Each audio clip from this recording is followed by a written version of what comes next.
Okay, so today we'll start the new topic of higher order differential equation. That is the one of the method that is called as variation of parameter method. Okay, so in variation of parameter method, what will we do? First of all, find the YCF as usual. Okay, so let higher order differential equation f of d into I equal to q. Okay, so now first step to find YCF, right? As usual जैसे बाकी के numerical में करते हैं. After that,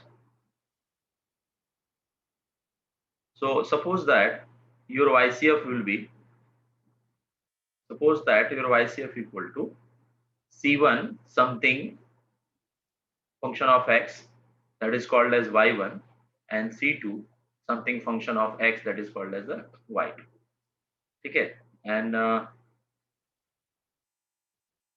in next step, one important thing, this is for second order. For second order differential equation, because first order के लिए अलग होता है, सेकेंड ऑर्डर के लिए अलग होता है, थर्ड ऑर्डर के लिए. फर्स्ट ऑर्डर के लिए तो करने की जरूरत नहीं है बिकॉज उसके लिए ऑलरेडी डिफरेंट डिफरेंट मेथड्स है. एंड बट हायर ऑर्डर में second order, third order, fourth order, हर एक के लिए वेरिएशन ऑफ पैरामीटर डिफरेंट है. सो अभी हम लोग बात कर रहे हैं only second order differential equation के. ठीक है, तो first of all find the value of YCF. Suppose that YCF अभी वो सेकेंड ऑर्डर डिफरेंशियल इक्वेशन है, दैट मींस उसके कितने रूट्स आएंगे total? There are two roots. तो टू रूट्स के according C1 of something plus C2 of something, वैसे तो हम लोग YCF लिखेंगे. तो something is nothing but function of x that is y1 and y2. तो ये y1 y2 इंपॉर्टेंट है. On basis of that, in next step you have to find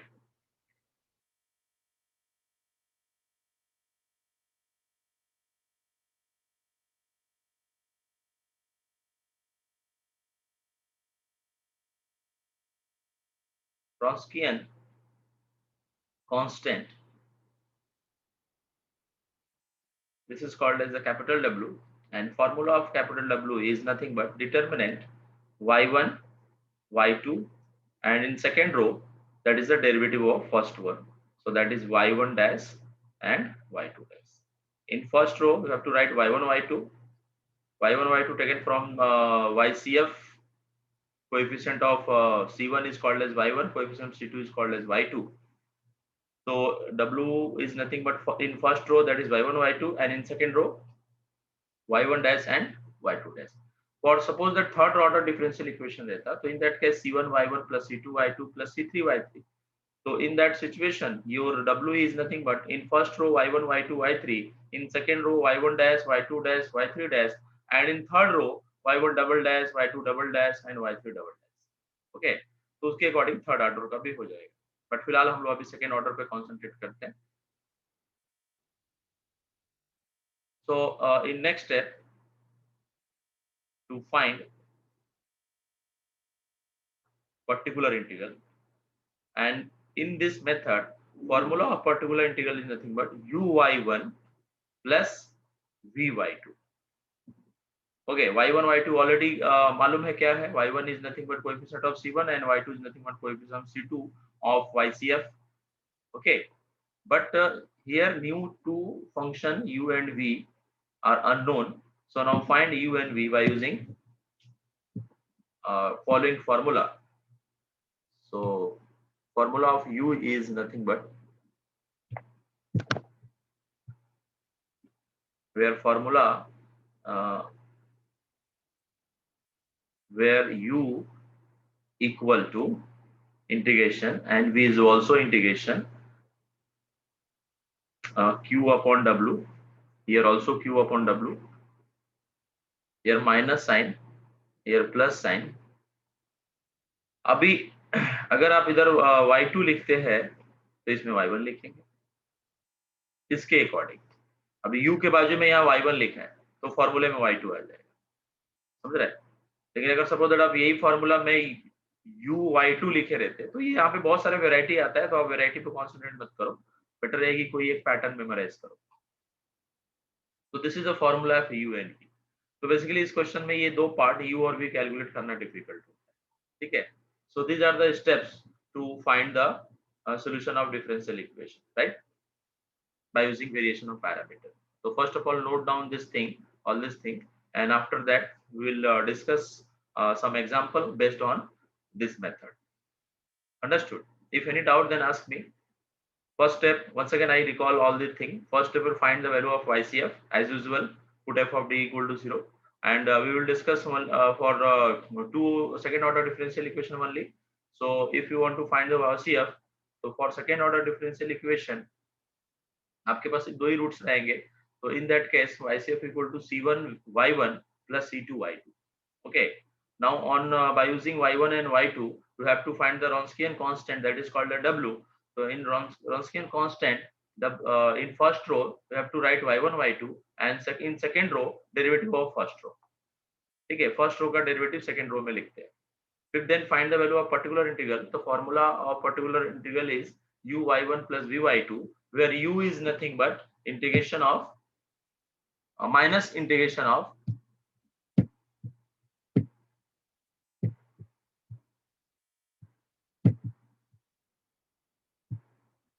integration of q upon w into y2, and v equal to plus integration of q upon w into y1. So for a subjective question, you have to find complete solution u v, but for objective question, examiner asked only for value of w, या फिर only find the value of u only, या फिर find the value of v only, right ना. तो objective question में complete कभी भी पूछा नहीं जाएगा. ये w तक पूछ सकते हैं वो लोग ऑब्जेक्टिव में.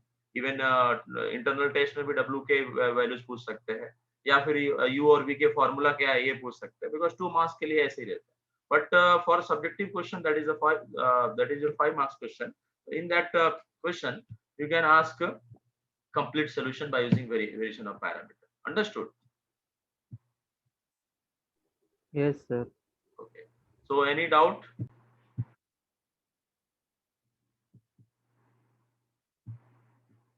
Okay. So now first question. So in first step, first thing, compare with f of d, standard form of the higher order differential equation. So where f of d is nothing but, yes, tell me what is the value of f of d? I mean function of, that is capital D square plus A plus 4. 4y. and q is nothing but tan of 2x. Tan of 2x. Is it clear? Now find the YCF. So what is the first step is now found the YCF. So how to find the YCF? What will we do for this? D square plus 4 equals to 0. Yes, very good. D square plus 4 equal to 0. So here d equal to, directly you can tell me, that is 0 plus minus 2i. Is it clear? Yes. This is like alpha plus minus I beta. So can you tell me the final answer of this one? I mean, in this case, if roots are alpha and beta, then what is your formula of YCF? C1 cos 2. First of all, tell me the formula, and after that substitute the value of alpha and beta. So here e alpha raised to alpha x, correct. c1 cos beta x C1 cos beta x plus C2 sin beta x. x. now substitute the value of alpha and beta. Here alpha is nothing but 0. So e raised to 0 is always 1. Therefore, finally answer is C1 cos 2x 2x. and C2 sin 2x. 2x. Okay. What is your next step? To find what? And W. W, Wronskian constant. So what is the formula? Y1, Y2, Y2. and Y1. Y1 dash, Y2 dash. Where what is the value of Y1? Y1 is the coefficient of C1 na? So that is Cos 2x. and Y2 is coefficient of C2, that is sin 2x. Sin 2x. So according to the formula of Wronskian constant, in first row you have to substitute cos 2x as well as sin 2x in first row. Now derivative of it, that is 2 minus 2 sin 2x Sin and 2x. cos 2x. Is it clear? Yes. Because cos का derivative is minus sin and sin का derivative is plus cos. और 2 common ले लेंगे, then cos into cos, that is cos square x 2x, and minus due to this minus, that is plus हो जाएगा determinant के time पे. तो finally we can see that final answer is 2. Is it clear? Yes, sir. अगर आपने y1 y1 का location change कर दिया है, कोई जरूरी नहीं है ना. अभी c1 यहाँ पे y1 y2, अब जैसे कि मैं आपको स्टार्ट में बता रहा था कि आप y1 की जगह कोई जरूरी नहीं है कि c1 का ही कोएफिशिएंट लो, आप c2 का भी कोएफिशिएंट को y1 ले सकते हैं, क्योंकि c1 c2 तो आपने नेमिंग किया है ना. अंडरस्टूड? ये कांस्टेंट कुछ भी हो सकता है. तो मेरा कहने का मतलब है कि y1 का वैल्यू साइन भी हो सकता है. तो y1 equal to sign 2x लिख दिया और y2 equal to cos 2x लिख दिया, तो फिर यहाँ w का आंसर -2 आ जाएगा. समझ रहा है? तो Yes, sir. हाँ, तो ऐसा मैं इसलिए बोल रहा हूँ कि डिपेंड, सपोज दैट किसी स्टूडेंट ने सॉल्व करना स्टार्ट किया और उसने, क्योंकि यहाँ पे ऑप्शन है कि y1 कोई जरूरी नहीं है कि c1 के बाजू वाला ही होना चाहिए, c2 की बाजू को, मतलब किसी एक को y1 बोलना है और किसी एक को y2 बोलना है, दैट्स इट. बिकॉज यहाँ there are two function, coefficient c1 is cos 2x and c2 is sin 2x. तो आउट ऑफ 2 में से किसी एक को y1 का नाम देना है, किसी एक को y2 का नाम देना है. ठीक है? तो उसके अकॉर्डिंग यहाँ W का अगर आपने y1 y2 इंटरचेंज किया, तो आप देख रहे हो कि अगर मैंने cos की जगह sin, sin की जगह cos लिख दिया, तो ऑफ कोर्स रो को इंटरचेंज कर रहा है, तो sin आंसर भी -2 आ जाएगा. तो W के 2 आंसर होगा. मैं इस बात पे इसलिए फोकस कर रहा हूँ कि हो सकता है कि अगर यही क्वेश्चन ऑब्जेक्टिव में पूछा गया हो और W का आंसर +2 की जगह -2 लिखा हो, तो that is also correct answer. But objective में ऐसा वो लोग कभी नहीं करेंगे कि +2 भी दे देंगे और -2 भी दे देंगे, क्योंकि ऐसा दे दिया तो दोनों ऑप्शन करेक्ट है. आप मेरी बात समझ रहे हो मैं क्या बोलना चाह रहा हूँ? Yes, sir. Yes, sir. तो ये कुछ इसमें W के दोनों आंसर वैलिड है, +2 आल्सो आंसर वैलिड है और -2 भी आंसर वैलिड है. हाँ, तो एग्जामिनर एक चीज कर सकता है इस कंफ्यूजन से क्लियर होने के लिए कि वो मॉड W पूछ सकता है. तो अगर उसने एग्जामिनर ने मॉड W पूछ दिया, तो आप डायरेक्टली आंसर क्या लिखोगे? +2, क्योंकि -2 का मॉड भी +2 होता है और +2 का मॉड भी +2 होता है. आप समझ रहे हो मैं क्या बोल रहा हूँ? Yes, sir. Yes, sir. हाँ, तो अगर उसने मॉड W पूछा है तो फिर एक ही ऑप्शन देगा, और अगर W पूछा है तो फिर वो ध्यान रखेगा कि ऑप्शन में -2 ना डाले, या -2 अगर पुट किया है तो +2 ना पुट करे. बिकॉज अगर एक ही क्वेश्चन में दोनों ऑप्शन डाल दिया तो कंफ्यूज हो जाएंगे स्टूडेंट्स की कौन सा करेक्ट है, बिकॉज दोनों करेक्ट है, -2 भी करेक्ट है, +2 भी करेक्ट है. फॉर दिस क्वेश्चन बात कर रहा हूँ, not for every question. Understood? तो मेरा कहने का मतलब क्या है कि W का आंसर ऑलवेज प्लस माइनस दोनों के साथ वैलिड होता है. ठीक है? लेकिन फाइनल आंसर कभी चेंज नहीं होता. जो पर्टिकुलर इंटीग्रेशन का, पर्टिकुलर इंटीग्रल का जो आंसर है वो कभी चेंज नहीं होगा, क्योंकि आपने W के अभी आपने y1 जिस हिसाब से सेट किया है, y1 का वैल्यू और y2 का वैल्यू सेट किया है, तो उसके अकॉर्डिंग W एडजस्ट हो गया. फिर y1 y2 के अकॉर्डिंग आगे जाके जो u और v निकालोगे, उसमें वो माइनस कहीं ना कहीं कंपनसेट हो जाता है, एंड टिल में जो लास्ट में जो फाइनल आंसर आता है ना, वो कभी चेंज नहीं होता. Is it clear? बिकॉज ये पूरा प्रोसेस हम लोग किसके लिए कर रहे हैं? वाईपी के लिए कर रहे हैं, क्योंकि वाईपी के फॉर्मूले में, अब जैसे यहाँ पे आप W कैलकुलेट कर लिया, इसके बाद आपको कैलकुलेट करना है, इसके बाद सीधा आपको वाईपी का फॉर्मूला लिखना है. सो वाईपी का फॉर्मूला है uy1 प्लस vy, राइट? तो बाद में u का फॉर्मूला लिखोगे, तो -q upon w into y2 dx, and v का फॉर्मूला लिखोगे, that is plus q upon w into y1 dx. तो उसके अकॉर्डिंग अगर w का वैल्यू माइनस साइन आता है, तो यहाँ पे ऑटोमेटिकली इंटीग्रेशन में एडजस्ट होके फाइनली ये आंसर कभी चेंज नहीं होता, ये जो वाईपी का आंसर. समझ गया? दूसरी और एक बात कि कोई जरूरी नहीं है कि u में आप माइनस लिखो, आप माइनस सेकंड में भी लिख सकते हो, मतलब इधर माइनस की जगह दूसरे में माइनस लिख दो और इधर प्लस लिख दो, तो भी चलेगा. ठीक है? एंड आप इधर सपोज दैट y2 लिखो ना u के फॉर्मूले में, वहां y1 लिख सकते हो. मेरा कहने का मतलब ऐसा है कि अगर आपने फॉर्मूला ऐसा लिखा yp का, देखो u y2 plus v y1, ठीक है? तो इसके अकॉर्डिंग u का फॉर्मूला क्या बनेगा बताओ? q अपॉन w, ये तो कांस्टेंट है, दोनों के लिए फिक्स है, q अपॉन w. अभी आपने यहाँ फॉर्मूले में या yp के फॉर्मूले में u y2 लिखा है, तो यहाँ पे y1 आएगा कि नहीं? y1 आएगा, और यहाँ पे क्या आएगा? यहाँ y2 आएगा. y2 आएगा. और यहाँ पे चाहिए तो यहाँ माइनस लिखो या दूसरे में किसी एक में माइनस लिखो, किसी एक में प्लस लिखो, फर्क नहीं पड़ता है, किसी एक में तो लिखना ही. तो ये दूसरा ऑप्शन भी है, बट आप इस पे ही कॉन्सेंट्रेट करो. बिकॉज मोस्टली लोग यही वाला पैटर्न यूज करते हैं, क्योंकि डिराइव होते वक्त यही पैटर्न डिराइव होता है, लेकिन बाद में उसको जनरलाइज करते हैं तो जैसे डिफरेंट डिफरेंट फॉर्मेट आ जाते हैं। तो हम लोग पहला वाला ही यूज करेंगे ऑलवेज, तो आप कंफ्यूज मत हो, ठीक है। मैं इसलिए पॉसिबिलिटी बता रहा हूँ क्योंकि यहाँ पे ऑप्शन डिजाइन हो सकते हैं, क्योंकि अभी कैसा मल्टीपल चॉइस क्वेश्चन भी आप पूछ रहे हैं ना, तो ऐसे केस में आपको प्रॉब्लम फेस करना पड़ सकता है, इसलिए आपको सारे फॉर्मेट मालूम होने चाहिए। जैसे कि डब्ल्यू का मैंने बताया कि उसमें +2 भी आंसर करेक्ट है और -2 भी करेक्ट है, राइट। तो एग्जामिनर हो सकता है कि यहाँ पे वाईपी का इस तरह का एक्सप्रेशन देके आपको यू और वी का एक्सप्रेशन पूछ ले, तो जैसा वो वाईपी का एक्सप्रेशन लिखेगा उसके अकॉर्डिंग वो यू और वी का फॉर्मूला भी चेंज करेगा। Is it clear? तो अगर यू में y2 लिखा हुआ है तो सॉरी यू y2 लिखा है अगर yp के एक्सप्रेशन में यू y2, तो u के फॉर्मूले में y2 ना आके y1 आएगा, उसका अपोजिट वाला। अंडरस्टूड?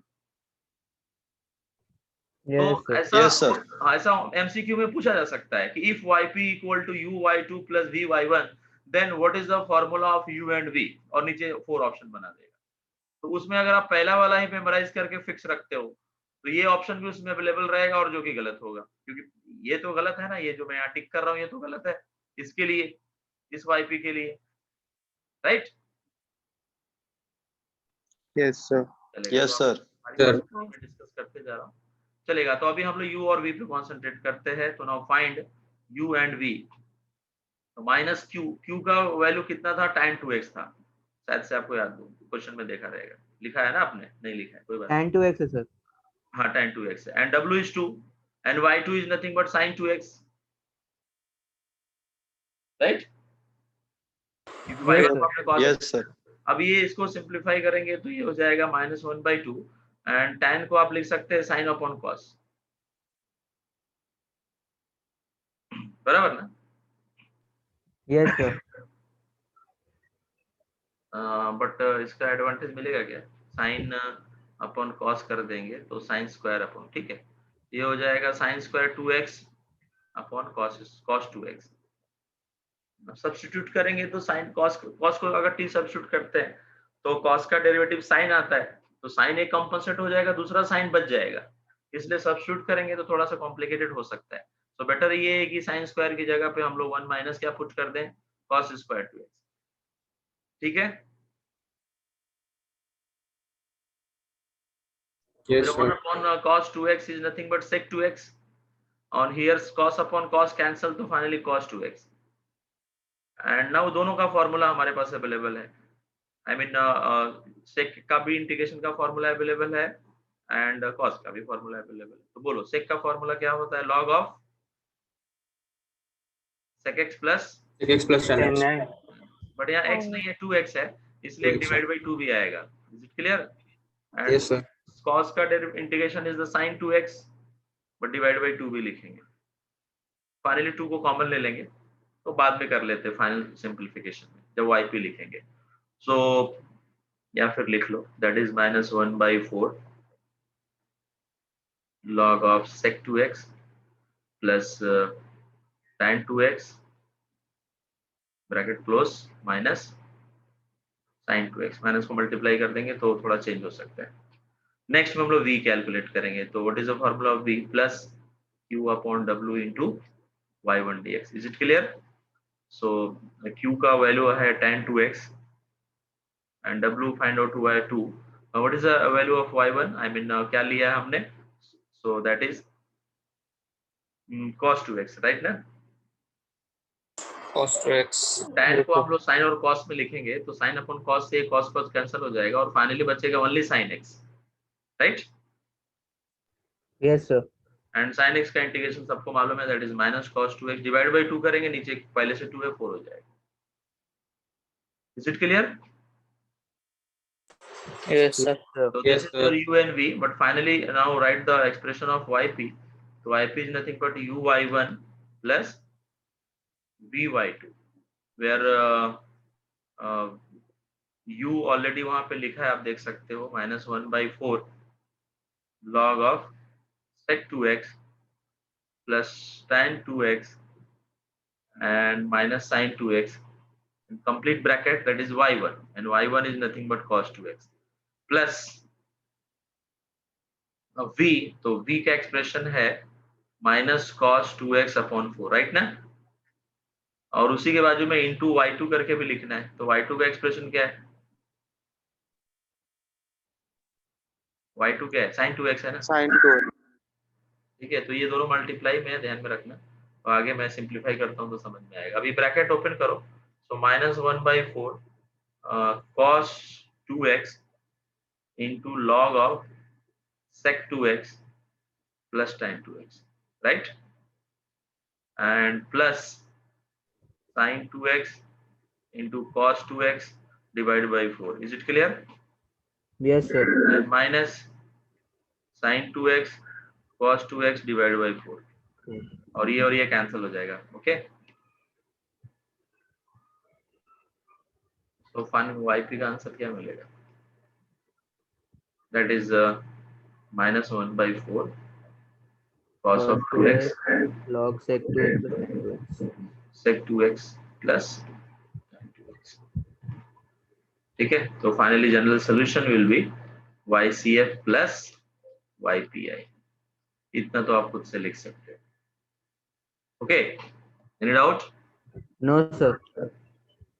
तो ये कुछ इसमें आप देख रहे हो कि हमने जो लास्ट लेक्चर में सारे टाइप्स डिस्कस किए थे उससे थोड़ा सा अलग हटके है, क्योंकि ये कोई भी टाइप से मैच नहीं हो रहा है। tan 2x के लिए क्या करना है ये मैंने आपको अभी तक नहीं बताया। मैंने बताया कि अगर q का एक्सप्रेशन e⁻⁴ रहेगा तो d की जगह a पुट करेंगे, और अगर q की जगह सपोज दैट sin और cos का टर्म है तो d² की जगह -a पुट करेंगे। अगर q की जगह पे सपोज दैट x⁻n है तो उसमें 1 प्लस बना के और उसमें हम लोग बाइनोमियल यूज करते हैं, याद है ना आपको, एक्सपांड करके। एंड e⁻ax into v है, तो इस केस में हम लोग जहां जहां d लिखा है उसकी जगह d प्लस a करते हैं। तो ये सारे फंक्शंस के लिए क्या करते हैं वो सब मैंने लिख के दिया, लेकिन tan 2x के लिए क्या करते हैं ये तो मैंने बताया नहीं आपको, समझ रहे हैं? जब q का वैल्यू tan 2x है तो इसके लिए मैंने कुछ नहीं बताया।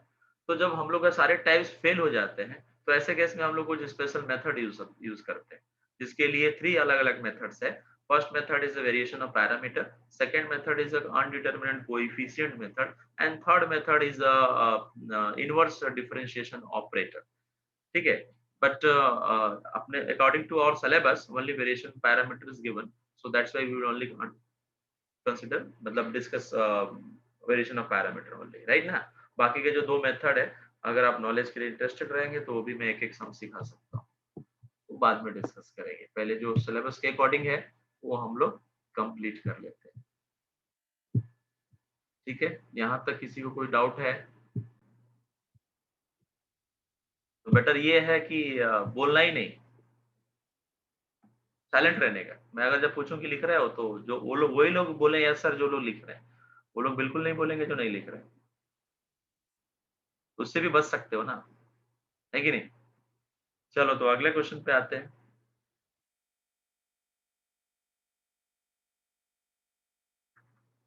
तो डायरेक्टली मुझे एफ ऑफ डी बताओ। d² minus 4d plus 4. d plus 4.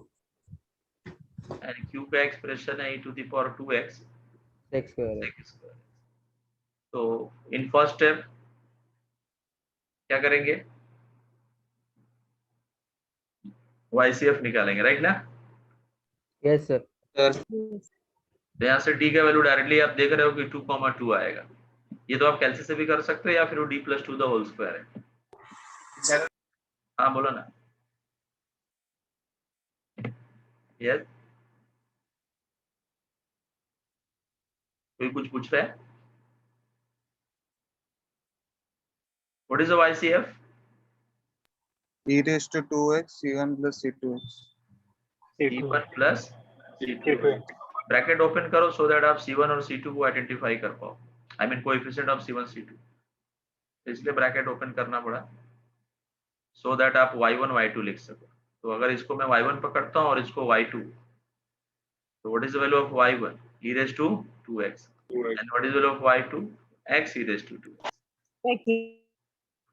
So in next step, we have to find the Wronskian constant, that is W. What is the formula of Wronskian constant for second order? That is y1 y1 plus y2 y1 dash y2 dash. Correct.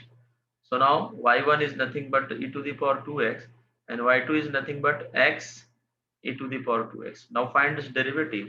So derivative of e⁻²x is nothing but 2 e⁻²x. Is it clear? इसका derivative में u into v use करना पड़ेगा, तो u as it is derivative of v that is e to the power 2x into 2 plus e to the power 2x as it is and x का derivative 1. Is it clear? Yes, sir. Determinant में हम लोग किसी भी एक रो में अगर same number same values लिखा है तो कॉमन ले सकते हैं. तो आप देख रहे हो कि फर्स्ट रो में e to the power 2x है, कॉमन ले सकते हैं. सेकंड रो में e to the power 2x through out है तो भी कॉमन ले सकते हैं. तो फर्स्ट रो से e raised to 2x common लिया, सेकंड रो से भी e raised to 2x common लिया, तो यहाँ 1 बच गया, यहाँ x बच गया, यहाँ 2 बच गया, यहाँ 2x प्लस 1 बच गया. ऐसे करने से आपका डिटरमिनेंट जरा इजी हो जाएगा. तो फाइनली यहाँ पे आप e to the power 4x and इसको सिंप्लीफाई करेंगे तो 2x plus 1 minus 2x, then we will get e to the power 4x. Understood? Yes, sir. वापस अगर आपने y1 y2 का पोजीशन चेंज किया तो answer minus e to the power 4x भी आ जाएगा, वो भी एक आंसर है. चलेगा, कोई नहीं. आप यहाँ पहले इसको यहाँ तक लिख लो, इसके बाद मैं अगला स्टेप लिखता हूँ. अगला स्टेप में वैसे करते क्या है, YP है. तो yp का फॉर्मूला क्या होता है, uy1 plus y1 plus vy2. VY2. तो इसमें हम लोग u और v कैलकुलेट करते हैं और लाके सब्स्टिट्यूट करते हैं. पहले इसको नोट डाउन करो फिर आगे बढ़ते हैं, बिकॉज डेटा हम लोग बाद में यूज होगा ना, तो आपको फिर बताने में प्रॉब्लम नहीं होगी.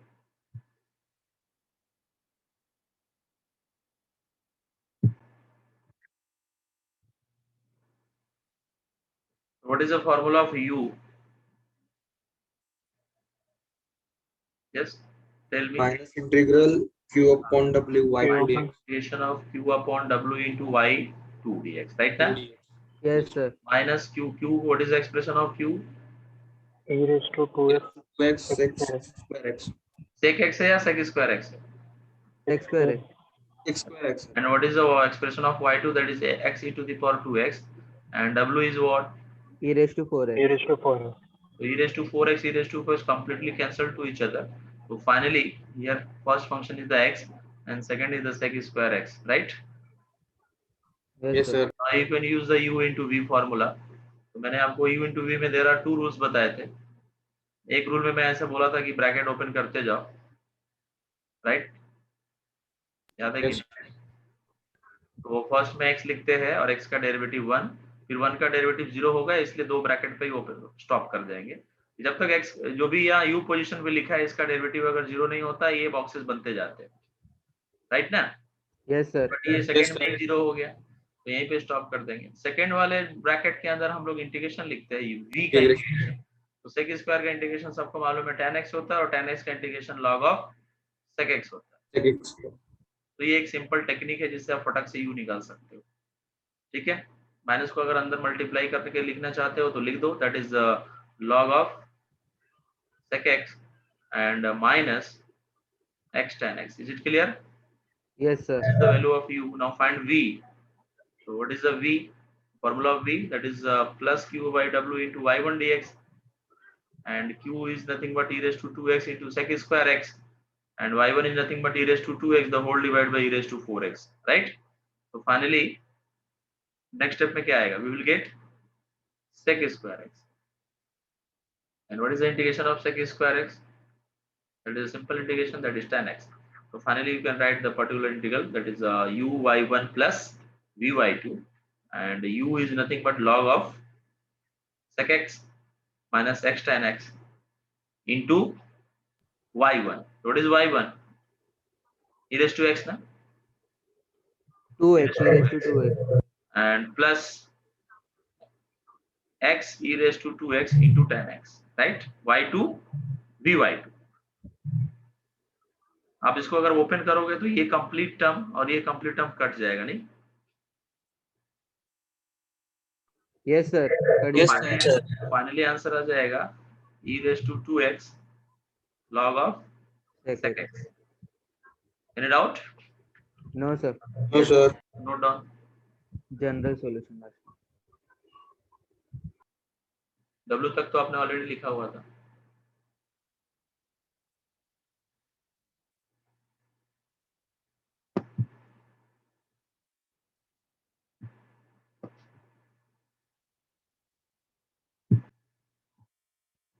वो आज नहीं होगा क्योंकि इसके ऊपर न्यूमेरिकल हम लोग और कुछ करना है, नेक्स्ट लेक्चर में जाएगा. इतने सारे न्यूमेरिकल मैंने सेलेक्ट किए, बहुत सारा न्यूमेरिकल है.